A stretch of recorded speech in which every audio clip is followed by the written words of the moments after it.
नमस्कार दर्शक बंधु मु आउ एक नुआ भिडियो आपको स्वागत जना। आज सेप्टेम्बर 13 शनिवार 2025 चलतु आज कृषक मान खबर उपर किसी नजर पकाइबा। पीएम किसान योजना ई-केवाईसी घरे बसी केमिति करेंगे ई-केवाईसी। पीएम किसान 21तम किस्ती पूर्व करवा जरूरी। सरकार एही चाषी मानक पई प्रधानमंत्री किसान सम्मान निधि योजना चलाइछन्ती। कोटी कोटी चाषी यह सहित जड़ित अछन्ती। आज मध्य देश में अनेक चाषी अछन्ती जो माने आर्थिक दृष्टि बहुत समृद्ध नुहंती एवं चाष कर अधिक रोजगार करि पारंती नाही।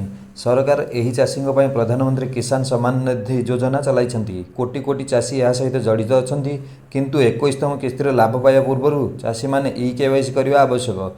सरकार समस्त चाषी को ए संपर्क निर्देशावली जारी कर सारी। जो चाषी मैंने केवाईसी करना सेमानकर परवर्ती किस्ती टंका अटकी जापे। चलतु जाना घरे बसी आपड़ ई-केवाईसी केमिति करें। सबुठ खुशीर कथा आपड़ घरे बसी ई-केवाईसी प्रक्रिया समाप्त करेंगे।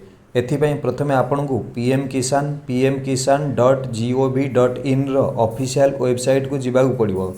यापर आपन को होम पेज रे देखा जाइथिबा ई-केवाईसी विकल्प उपरे क्लिक करिया पड़ो। तापर एठारे आपन को आपनकर आधार नंबर देवाक पड़ो। यापर आपन आधार सहित लिंक होइथिबा मोबाइल नंबर रे ओटीपी आसीबो। सेही ओटीपी एंटर करिया पर करी आपन को प्रक्रिया समाप्त करबा पड़ो। यापर आपन को ई-केवाईसी घरे बसी करा जिवो। सरकार अगस्त मासरे 20तम किस्ती जारी करथिले किंतु जदि आपण या पूर्व ई-केवाईसी पूर्ण न करते तेबे आपन को मिलुवा लाभ अटकी जापे। तेणु यही काम को यथाशीघ्र करवा भल हेबो।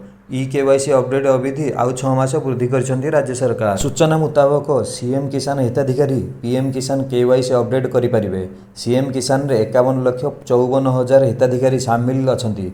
पीएम किसान रे 34,85,000 हिताधिकारी सामिल अछन्ती।